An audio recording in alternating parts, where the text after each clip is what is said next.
gentlemen, and welcome to Psychosec. Can I answer any questions? What is it all about? Well, we're a company that produces 100% organic human sleeves. You're probably wondering what's a human sleeve. Well, if you gather around, I can let you know what we do here in full details. So here at Psychosec, we've been able to achieve true immortality by taking your human consciousness and storing it on a device called a cortical stack. It's implanted in the base of your neck, and it collects and stores everything that makes you you. Every memory, every emotion, every sensation, everything you've ever experienced gets stored on this little device. You can see it here on the screen that's about to come up. You guys just follow me. She sits in the director's chair for her latest project. It's the Emmy-winning Netflix series called Black Mirror. It's a science fiction anthology series described as a modern take on The Twilight Zone. Well, because it's an amazing show, and a beautiful episode. I worked for Netflix before, and you know, it is kind of like working for God when you work for Netflix. Here is our final re-sleeving process. Come on in.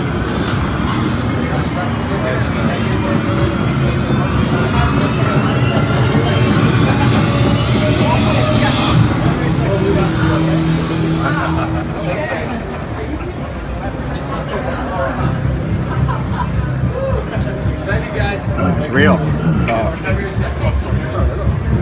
I was the richest man on several planets by the age of 74. The first time I died, I was 99. New technology transferred my consciousness to a new body.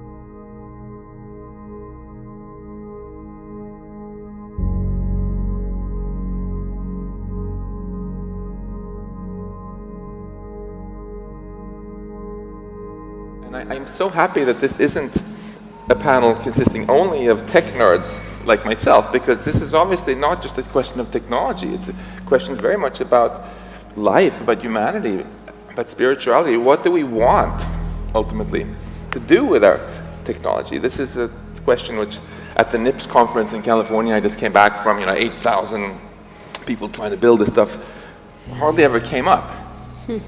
Obviously, companies want to build it to make a profit. Tech geeks like me like to build things just because it's cool. But what are we trying to accomplish here? Surely we as a species should be more ambitious than just trying to build our own obsolescence as fast as possible. There's been a radio series in this country and probably played around the world called What Makes Us Human. This is what makes us not human, isn't it? I mean, yes and no. All week, Bloomberg has been live at the Consumer Electronics Show in Las Vegas, displaying amazing new products that raise the bar on personal tech. Am I in a Banksy exhibit? Excuse me? Is this a Banksy exhibit? This is not, this is Psychosec. We have the technology for you to achieve immortality. Now, this is the final stage. Introducing new gadgets from VR headsets to AR glasses. AR is, it projects a virtual world on top of the real world. So you can hold up your phone and you can sort of see a virtual world on top of the real world. Just most recently, Magic Leap, which is this company that's gotten a ton of press, it's been very secretive, announced that they are going to be releasing their headset in 2018. Now, it's important to catch the eye at shows like these, which is hopefully what this thing is doing. This is the Hypervision display by Kinomo, which gives you the illusion of a persistent image. And in the flesh, I have to say, it does really look rather good.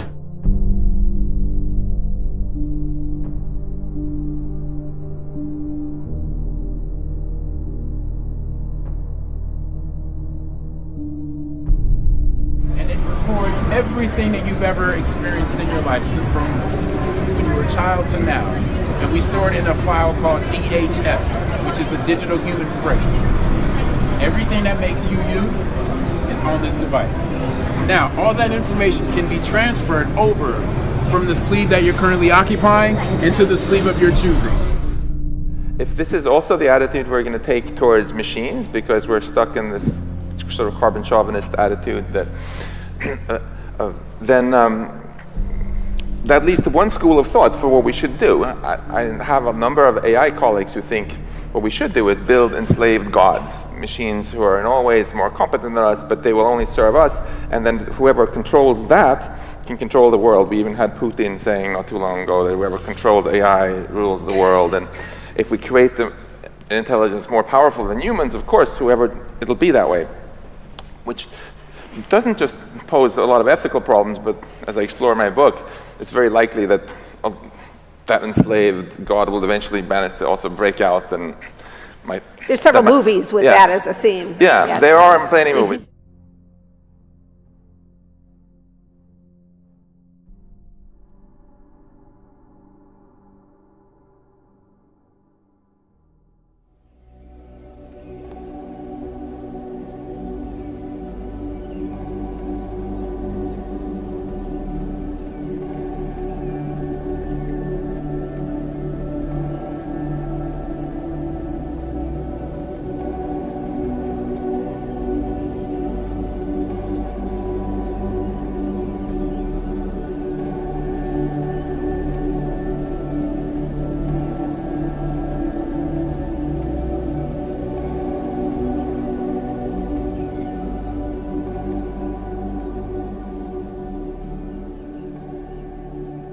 In that sense, what that means is if we actually succeed in creating AGI, we shouldn't think of it just as creating a tool. We should think of it as creating a new life form.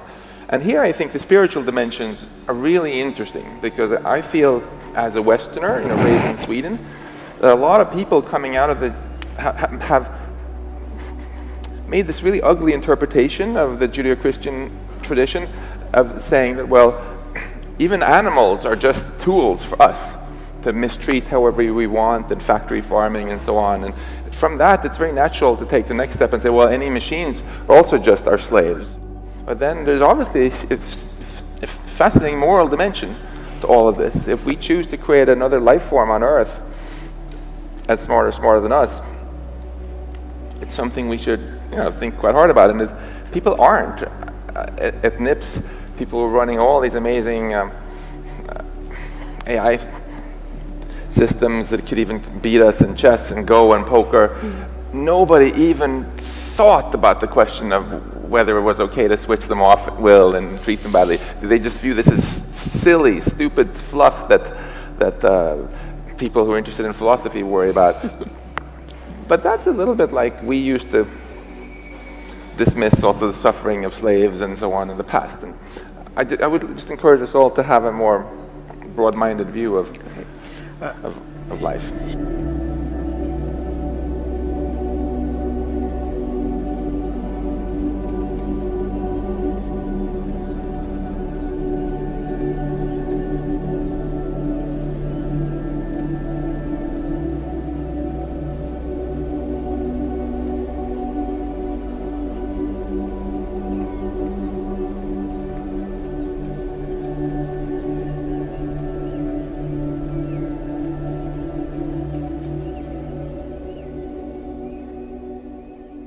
Transhumanism is the belief that the human race can evolve beyond its physical and mental limitations through technology. The idea has existed for decades, but as the science accelerates, the parameters of the human condition could be changed forever. And the idea is becoming more popular. To some degree, we are already a cyborg. You think of the digital tools that you have, your phone, your computer, the applications that you have. Over time, I think we'll probably see a closer merger of biological intelligence and digital intelligence. Billionaire Elon Musk is backing a company trying to create a direct link between our brain and our technology. But will such advances lead to tech-based inequality? We see this merger of the biological sciences with computer science, The result, however, may not be the upgrading of humans into gods. The result may be the end of humanity. It's a distinct possibility that in the 21st century, most humans will therefore find themselves in a new category, in a new class. But what would a cyborg future look like if a new group of superhumans emerged who would control them? In the wrong hands, cyborg technology could be exploited, and as man and machine come closer, perhaps the biggest question for humanity will be who controls who.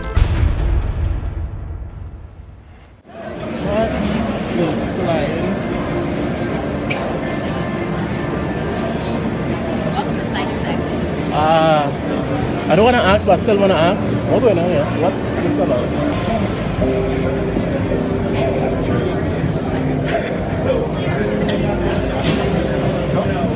You seeing this? Yeah. This is crazy. Well, it's like Max Headroom. It's like Westworld. Yeah, it's like Outer Limits. Creepy. Hello. Can you alright. Creeped out. Really creeped out. Chip that you can put all your memories, every site, every fill, essentially you into, and then we transfer it into any sleeve that you like. That we have different ones. So if you want to be, say you want to be a female, we have different ones you can become, different nationalities. Anything that you want, so like I said, we can make. We also have male bodies. You want something stronger, something younger, you want to become fit. We have that technology.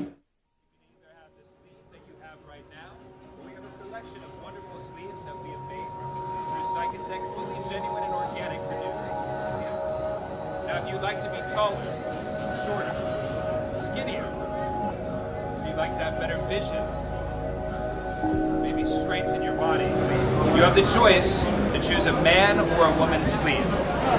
Now, if your sleeve becomes damaged or too old for your liking, simply remove from the cortical stack your DHF, your consciousness, to another, newer sleeve.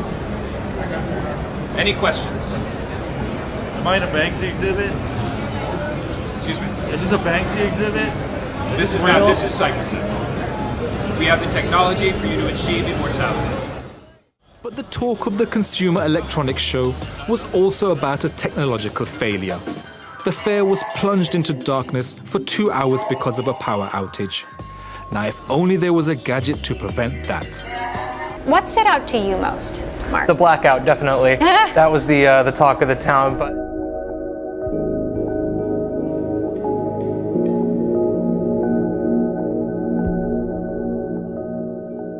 I'm going to go around all four of you now, and starting with you, Neil, and ask you a similar question.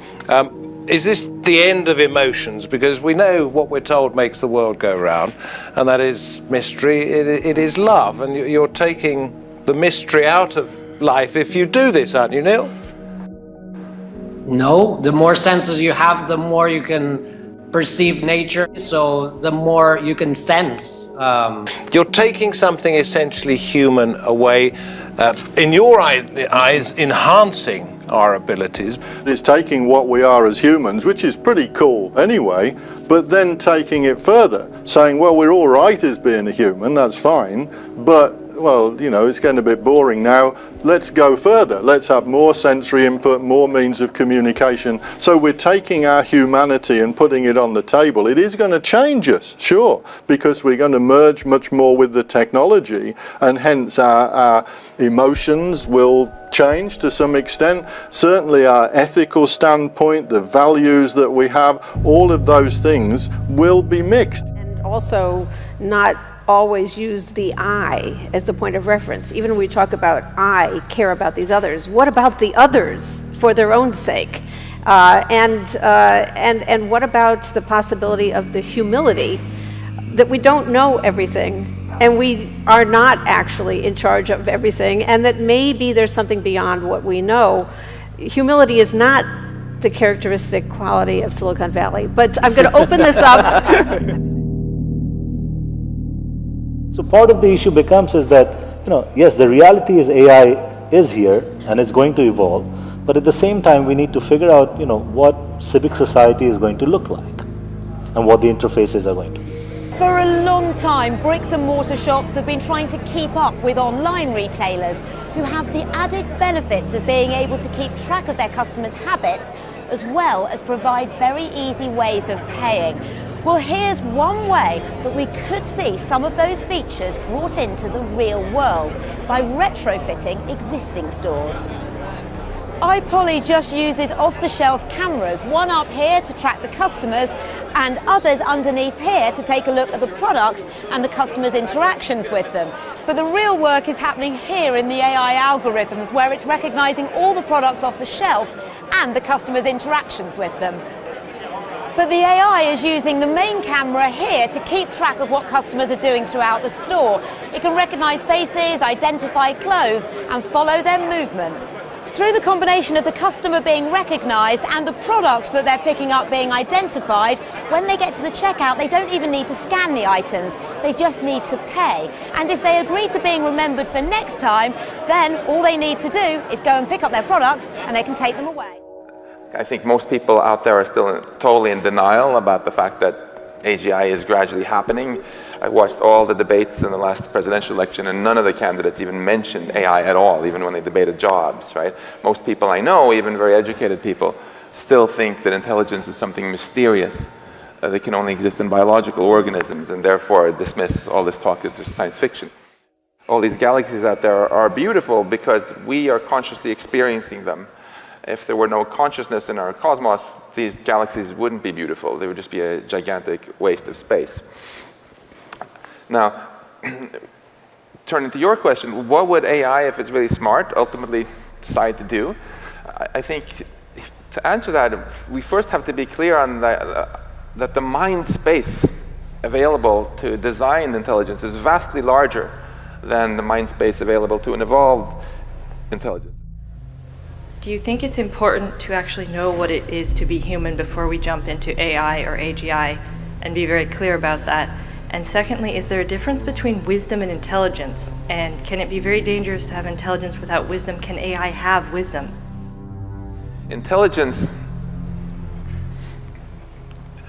has nothing to do with morality, and wisdom does. But wisdom involves morality. And as soon as you get to questions of morality, purpose, meaning,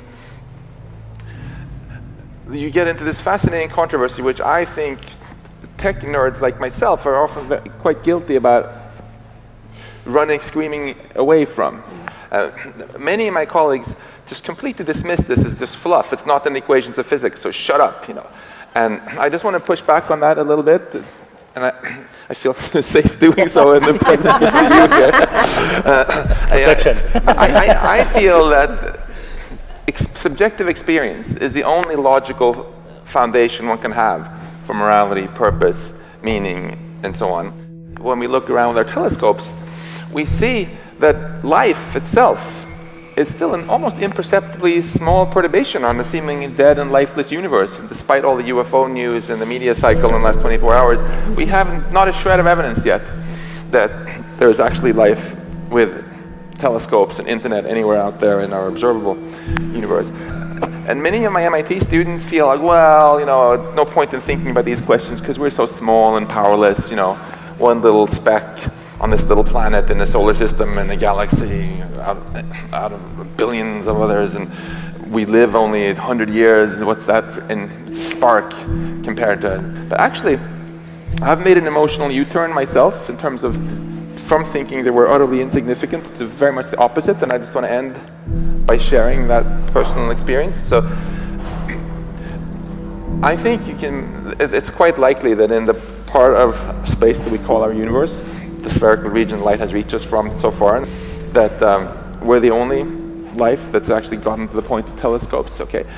And it's also very clear that we've reached the fork in the road where tech is getting powerful enough that we for the first time actually have the power to extinguish life, or to really get our act together, get our house in order and help life thrive.